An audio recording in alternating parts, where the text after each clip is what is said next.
नमो बुद्धाय जी। बैठो, सुखी। कुछ जीवन के प्रैक्टिकल क्वेश्चन मुझे तीन पूछने हैं। किसी की भी गरीबी या जीवन का जो अभाव होता है वो किन पूर्व कर्मों या किन पूर्वक दुष्कर्मों का ये होता है, विपाक आता है। ये हम्म। प्रथम है। फिर ये जीवन की गरीबी या अभाव है, इसके हम्म। इसको दूर करने के लिए दान का कैसे उपयोग करें, कर सकता है हम्म। कोई भी, मतलब एक्स वाई जेड। हम्म। और तीसरा क्वेश्चन है, दान का प्रत्यक्ष परिणाम देखना क्या इस हम्म। करंट जीवन में, करंट लाइफ में पॉसिबल है। साधु जी। तो पहला प्रश्न आपने पूछा है कि जो भी व्यक्ति निर्धन होता है, अभाव में जीता है, तो उसका कारण क्या होता है। महाकारुणिक तथागत सम्यक संबुद्ध जी के सद्धम्म का सबसे महत्वपूर्ण भाग जो है वो है कर्म और उसके विपाक। अगर कर्म है, कोई कर्म करता है, तो उसका क्या कारण है, वो कैसे कर्म करता है, और उसका विपाक क्या है, ये समझना बहुत जरूरी है। बहुत सारे जो लोग होते हैं वो समझ ही नहीं पाते कि मेरे ही कर्म का फल मुझे मिलता है। अगर कोई व्यक्ति ये जान लेता है कि मेरे ही कर्म का विपाक मुझे मिलता है, तो वो अपने कर्म के प्रति बहुत सजग हो जाता है। उसके हाथों से अकुशल कर्म नहीं होते हैं। वो हमेशा कुशल कर्म ही संचित करता है, उसकी ही संपदा ग्रहण करता है। तो भगवान कहते हैं कि जो गरीबी है या निर्धनता है वो क्यों आई है। इसके कारण है, पहला, वो व्यक्ति ने कभी भी दान नहीं किया होगा। तो दान का अर्थ होता है त्याग, है ना। त्याग करता है।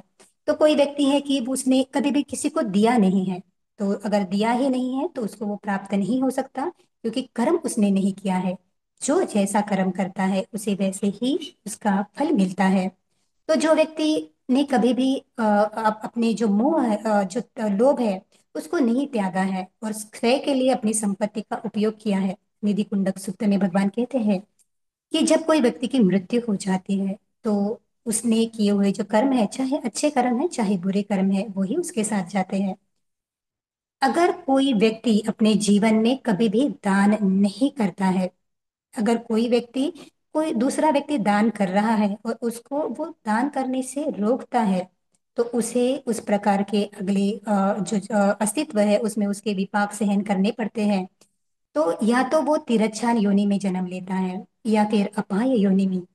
अगर वो मनुष्य योनि में भी आता है तो वो निर्धन जीवन व्यतीत करता है।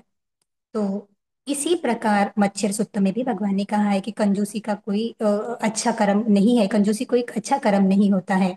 तो जो अच्छा कर्म नहीं होता है उसका जो विपाक है वो कभी भी अच्छा नहीं आता है। इसी वजह से भगवान बुद्ध के सद्धम्म में दान तो बहुत ज्यादा महत्वपूर्ण है, क्योंकि भगवान चाहते हैं कि जब तक हम सभी दुख से मुक्त ना हो, हमें परम सुख की प्राप्ति ना हो, तब तक हम अपाय में ना जाए। इसी वजह से महा अनुकंपा करके भगवान ने अपने सद्धम्म को बताया है। तो जो कोई व्यक्ति पुण्य कर्म करता है, जो कोई व्यक्ति अकुशल कर्म को त्यागता है, वो अपने निब्बान प्राप्ति तक अपने लिए सुख का निर्माण करता है। इसी वजह से बुद्धिज्म में दान देना बहुत महत्वपूर्ण है। तो हाँ, निश्चित ही उसने अगर वो दान नहीं दिया है तो निर्धनता उसे उसको उसका विपाक उसे मिल सकता है। उसके बाद में आपने पूछा है कि गरीबी दूर करने के लिए दान का कैसे उपयोग होता है। तो बहुत सारे सूत्र है, बहुत सारे जातक कथा है, और धम्मपद में भी कई कथाएं हैं, जिसके आधार पर हम देखते हैं कि जो भी कोई व्यक्ति दान देता है, उसको दान होता है, पुण्य होता है। पुण्य का अर्थ ही सुख होता है। तो जो कोई व्यक्ति पुण्य करता है उसके लिए वो सुख ही मिलता है। सपोज जो कोई व्यक्ति जैसे अभी बताया गया है कि तिरच्छान को दान देता है, तो उसको भी पुण्य का विपाक, उसको भी पुण्य मिलता है। जो कोई व्यक्ति दुष्शीलों को, शीलवानों को, वितरागियों को, जो सोतापन्न अवस्था में प्राप्त करने वाले जो सत्व है उन्हें, जिन्होंने सोतापन्न अवस्था प्राप्त कर ली है, जो सकदागामी के लिए प्रयास कर रहे हैं, जो सकदागामी है, जो अनागामी अवस्था प्राप्त करने के लिए प्रयास कर रहे हैं, जो अनागामी सत्व है, जो अरहंत प्राप्ति के लिए प्रयास कर रहे हैं, जो अरहंत सत्व है, जो पच्चेक बुद्ध है, जो महाकारुणिक तथागत सम्यक संबुद्ध है, इन सभी ने अपने जो जो जो इन जो ये जो व्यक्ति है उन सभी को जो दान देता है वो सही अर्थ में पुण्य एकत्र करता है। और जो भी महाकारुणिक तथागत सम्यक संबुद्ध है, उन्होंने अपनी बहुत सारे सूत्रों में बताया भी है कि कैसे आज मुझे जो कुछ भी प्राप्त मिला है, हुआ है, वो दान और दूसरे पुण्य कर्म करने से मिला है। तो जो कोई व्यक्ति चाहता है कि मेरी गरीबी दूर हो, उसने देना बहुत जरूरी है। सोचना चाहिए कि मुझे आज निर्धनता क्यों आई है। अगर वो कर्म के बारे में सोचेगा तो उसे निश्चित ही कर्म पे विश्वास होगा। तो जो कर्म पे विश्वास करता है वो जानता है कि मेरे जीवन में अगर दुख आए हैं तो उसका कारण मैंने पुण्य कर्म नहीं किए, या मेरे जो पुण्य कर्म हो गए हैं वो समाप्त हो गए।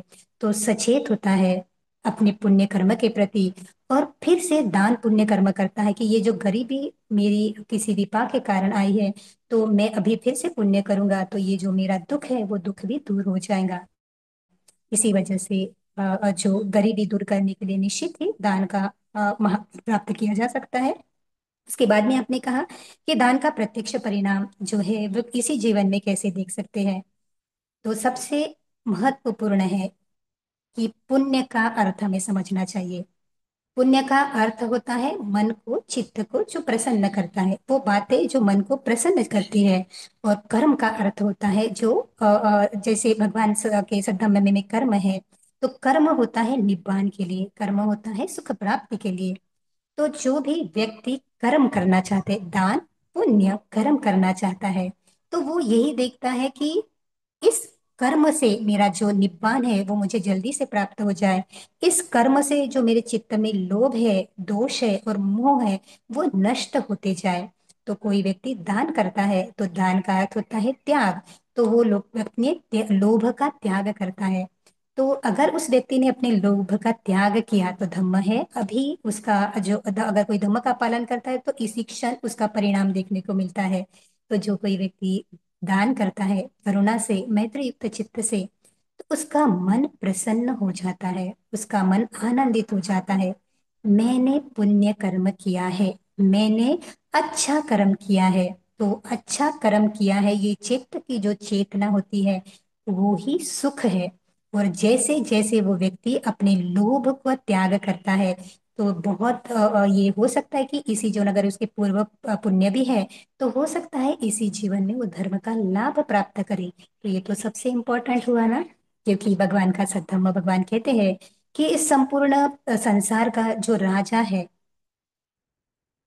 वो राजा भी उतना सुखी नहीं हो सकता जितना एक धम्म का लाभी होता है। जो एक व्यक्ति श्रोतापन्न अवस्था को प्राप्त हो गया है, वो जितना सुखी होता है उतना सुखी ये संपूर्ण संसार का राजा भी नहीं हो सकता।